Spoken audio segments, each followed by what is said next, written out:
Hi, I'm Phil and I'm a newly diagnosed autistic older adult. This is part one of a two-part video about autism and how it relates to me. I decided to make this video as a way of explaining this new discovery about myself to my family and friends, but I also wanted to make it available to anyone who might benefit from hearing my story, as I've hugely benefited from hearing the stories of others through similar videos. Also, in my own journey of self-discovery, I've come to the very clear realisation that autism is chronically misunderstood within the wider community, which leads to poor life outcomes for autistic people. So I'm keen to add my voice to help provide some clarity around this important topic. I would footnote that with the fact that my own understanding prior to this journey was also as limited as the rest of the general population, and as such, I was also contributing to the discrimination experienced by autistic people. Also, I want to state at the outset that this is a really positive discovery for me and something I'm keen to embrace as part of who I am. Firstly, let's take a look at what autism is and what it isn't. Autism is one of a number of neurodiversities that also include ADHD, Tourette's, dyslexia, dyscalculia, dyspraxia, hyperlexia, epilepsy, and several others. What this means is people with autism and other neurodiversities have a brain that has developed differently to the general population. This brain developmental difference occurs while in the womb, so in short, you're born autistic. You can't acquire it at any other time in your life. This also means you die autistic. You can't lose your autism as you get older. You also can't become more autistic or less autistic as you age. What can change, however, are external factors which contribute to how disabling autism is in everyday life. Autism affects every aspect of a person's life, but is most notable in certain areas. These include social differences. Often this takes on the form of social anxiety, but can also include social isolation. Groups of people or crowds might cause significant overwhelm, so might be avoided. Communication differences. An autistic person may communicate in ways that neurotypical people find odd. The term neurotypical refers to people who are not autistic or neurodivergent. Autistic people may not pick up on things like body language or tone of voice. We may sometimes appear abrupt, or rude, or disinterested, or withdrawn. Autistic people don't always get the normal back and forth flow of conversation, and small talk can be excruciatingly difficult. This can be even more extreme when communicating on the phone. Many autistic people struggle when using the telephone. My friends might have a bit of a light bulb moment here, as while I can use the phone, I'm never the one to pick up the phone to make a social call. For many autists, eye contact can also be difficult. That might be in the form of too little, which makes us appear disinterested in the conversation, or too much, which can be even more disconcerting for neurotypical people. Every autistic person is different, so while one autist might make almost no eye contact, another might make eye contact flawlessly without any hint or discomfort in doing so. This does not mean that one person is more or less autistic than the other person, or even that the autistic person who makes great eye contact finds it easy to do so. Many, if not all autistic people, learn through a lifetime of others' responses that we need to hide our autisticness and force ourselves to act in ways that appear more normal. This is called masking. While autistic masking makes neurotypical people feel comfortable, it's extremely costly to the autistic person in the energy it takes to maintain the mask. This can lead to outcomes like meltdowns, shutdowns, or burnout for the autistic person.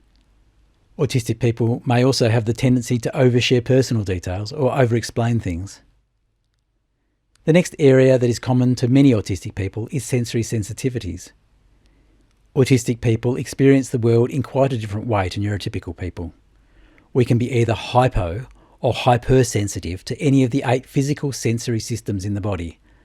That's right, I did say 8 and not 5, so let's go through them. Taste, touch, smell, hearing, seeing. Okay, so far so expected. Let's go on. Number 6 is the vestibular system. This takes care of our balance and movement. Number 7, proprioception. This is our body's understanding of where it sits in space in relation to its surroundings and other objects. Finally, we have interoception. This sense is all about understanding what's going on inside our bodies. Pain, emotions, hunger, thirst, fear, temperature awareness, etc. An autistic person can be extra sensitive in any of these areas, but also unaware or under-responsive in other aspects. For me, I'm extremely sensitive to taste. People who have known me at any point in my life will know that I have an extremely limited range of food that I can tolerate. I've always been known as a fussy eater, but in reality this is not fussy eating, this is autistic eating. I've heard it said that the universal symbol for autism should be the chicken nugget. Sounds about right to me. I'm also hypersensitive to sound.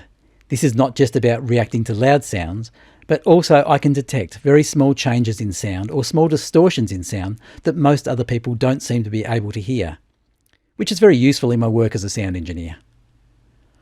I'm also sensitive to bright lights and bright sunlight, but I've also been known to be able to see near darkness where others can't. Touch sensitivities include hypersensitivity to certain fabrics in clothing or even how clothes feel. For me, loose bedding or loose pyjamas can make sleep impossible. Also, if someone brushes past me, even the lightest touch can cause discomfort. On the other side of the ledger, I can be hyposensitive to pain in some circumstances. Also, I don't always recognise when I'm hungry or thirsty until I'm so hungry or thirsty that I feel physically sick. These are a few examples of interoceptive differences. While I'm relatively well coordinated playing sports, I can also be extremely clumsy, bumping into things like edges of tables or doorways, spilling things, tripping up stairs, etc. These are examples of proprioceptive differences.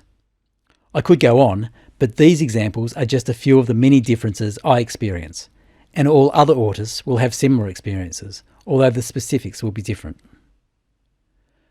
Moving on, another key area of autism is what's called repetitive movements and behaviours. These movements are known as stims or self-stimulatory behaviours, and the purpose is to help regulate our emotional system, usually as a response to overstimulation. This can be as simple as finger tapping or toe wiggling or leg bouncing, but can also include things like skin picking, lining up objects, or visual stims like spinning objects. The classic ones that many people associate with autists is hand flapping or spinning around. Many autists will have learned through life that neurotypicals find stimming annoying or disturbing, so autists will often suppress or mask these actions. This leads to hidden stims like scrunching our toes up in our shoes, or biting the inside of our lips, or counting in our heads, or countless other stims that no one else can see. Sometimes I can even get stuck in a bit of a verbal loop and repeat the same word or phrase over and over. This is called echolalia. For me, this is usually when I'm on my own in the car and my thoughts get verbalised. Similar to this is what's called echolalia, which is where autistic people repeat words or phrases from other people. This can be repeating movie lines, but sometimes includes copying people's accents without realising. This can also extend to repeating sounds we hear in our environment. Autistic people also need routines and process. This can be anything from daily life routines like eating the same foods or watching the same TV shows or listening to the same songs over and over. Those who have worked with me on live music shows and touring will know that I have many routines I adhere to absolutely strictly, and for me, these are not optional. Autistic people will also usually have some special interests that are unusually intense. For me, this has been space and astronomy from my younger days to sound and audio, which has led to my career as an audio engineer, as well as golf and sailing. These special interests go way deeper than mere hobbies or pastimes, and hyper-focusing on special interests is a way that autists find peace and regulation. Autists are often intense researchers of new topics that we may come across. This research can also extend to the depth of information we may seek when buying something new or making an important decision. Autism can also affect how we process information. This can take the shape of a verbal processing delay, where you might ask me something and I look past you for what seems like a very long time while I process what you have said and what my response might be. For me, this is also where eye contact will vanish. In extremely stressful situations, this might mean I can't speak at all for an extended period. While this situational mutism is relatively rare for me, I have still experienced this on many occasions in my life. Some autistic people, myself included, may struggle to identify faces of people we know in an out-of-context situation. This is called prosopagnosia or face blindness. If you pass me in the street, I may not recognise you. Conversely, I might say hello to someone and find it's not the person I thought it was. This also extends to not being able to hold the images of faces in my mind, not even of closest family. Autistic people are rigid thinkers, or in other words, black and white thinkers. This comes out in our need for routines, but also in our desire for honesty and plain speaking. We might miss hidden meanings or get genuinely confused when people say one thing and do another, even though there may have been some subtext that is obvious to everyone else. The expression, "say what you mean and mean what you say," is one that resonates strongly within the autistic community. An example of this rigid thinking is that some autistic children, and sometimes adults, tend to use the word "actually" a lot. This may be in response to someone making a statement and not getting the facts 100% correct, especially if the subject is of special interest to the child or adult, and they respond, "well, actually," etc., etc., as they gently correct the facts. In my case, I did this so much as a child, I got the playful nickname Ashley from family friends. This name stuck with me into my early teen years. Finally, autism has a genetic component, i.e. it runs in families. In fact, many autists discover they are autistic when a child gets diagnosed first. In my case, not having children, that was not something that came up for me.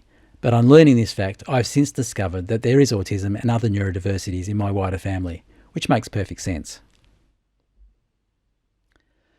Autism can affect many other parts of life, but one I wanted to mention here in particular is sleep. Many autistic people experience various forms of sleep disturbances, myself included. In my case, I've always had issues with falling asleep, even as a child. Another sleep issue that is common in autistic people is restless leg syndrome, which is where you have the urge to keep moving your legs in bed. Just another barrier for obtaining sleep as an autistic person. All these factors put together mean that bedtime, or even the thought of going to bed, can be a routinely stressful experience. Another characteristic that many autistic people share is something called autistic inertia. This means we find it difficult to change what state we're in. If we're doing something, it's difficult to stop and do something different. It also means that we find it really difficult to start something new, even if this is something we really want to do. This also makes change in general difficult for autistic people. Okay, let's divert for a minute and have a bit of a look at what autism isn't. Most people have a fairly strong picture of what they think autism looks like because of what they might have seen on TV or in movies, or even because they might know someone or have a relative with a child who was autistic. To be honest, that was me when I started this journey. I thought I knew what autism looked like, and I was so wrong. In fact, to say autism looks like anything is wrong. Autism does not have a look. Autism does not have any unique observable physical traits. As we said earlier, autism is a difference in the brain. Autistic people have a different brain. That's it. That's the difference. We expect autistic people to be like Rain Man with his savant abilities, or to talk in some monotone voice like the Good Doctor, or be a genius like Sheldon. Okay, maybe some autistic are like these stereotypes, and that's okay. But the rest of us are normal people who just have a different brain. Maybe we expect an autistic person to be like a small boy who cannot talk, or who has a severe learning disability. Yes, this is the experience of some autistic people, but absolutely not most autistic people. In fact, the previous 2 points highlight opposite stereotypes. 1, that autistic people are geniuses, or 2, that they have severe learning disabilities. The scientifically proven fact is that autism and IQ are unrelated, and autistic people can and do have the same range of IQs as the wider population. So yes, you can have autistic geniuses and autistic people with learning difficulties. There is another prevalent myth that autistic people don't feel emotions or do not have empathy. This misconception arises from the fact that many autists have a co-occurring condition called alexithymia, which is a difficulty in identifying or describing emotions. This does not mean we do not feel emotions or are not empathetic. Many autists experience hyperempathy, which means we feel other people's emotions more strongly than most neurotypicals do. This can often be to an overwhelming degree. Autism is not a disease or illness. You can't catch autism. It's not caused by vaccines, absent parenting, too much screen time, or anything else. As we said earlier, it's a neurodevelopmental difference. Importantly, this also means you can't cure autism. And let's be clear, there is nothing to be cured. Autistic people are not sick, we just have a brain that's wired differently. Suggesting otherwise is damaging to autistic people. We're not deficient and we don't need fixing. Yes, we have struggles, but it's not the same thing. So to clarify, autism is not a mental disorder or a mental illness. It is, as we have said, a brain difference. There is another pervasive myth, and that is everyone is a little bit autistic, or we are all on the spectrum somewhere. This comes out of the fact that many people identify with one or some of the autistic traits. For instance, someone might have social anxiety or be an introvert and equate that to being a little bit autistic. An autistic person has a different brain, so while in a social situation we might look to have a similar experience to the introvert, it's really not the same thing. In fact, autistic people can also be extroverts. Likewise, saying we are all on the spectrum is a misunderstanding of what the autism spectrum actually is. It's not a linear scale of being a little bit autistic at one end and massively autistic at the other. It's more like a colour wheel of abilities and challenges. In fact, my autistic spectrum looks something like this. It shows where I struggle more and where I struggle less. So to be clear, there is no such thing as being just a little bit autistic. You are either autistic or you're not autistic. People may get confused with the different support levels that autistic people need, but you either have an autistic/neurodivergent brain or you have a neurotypical brain.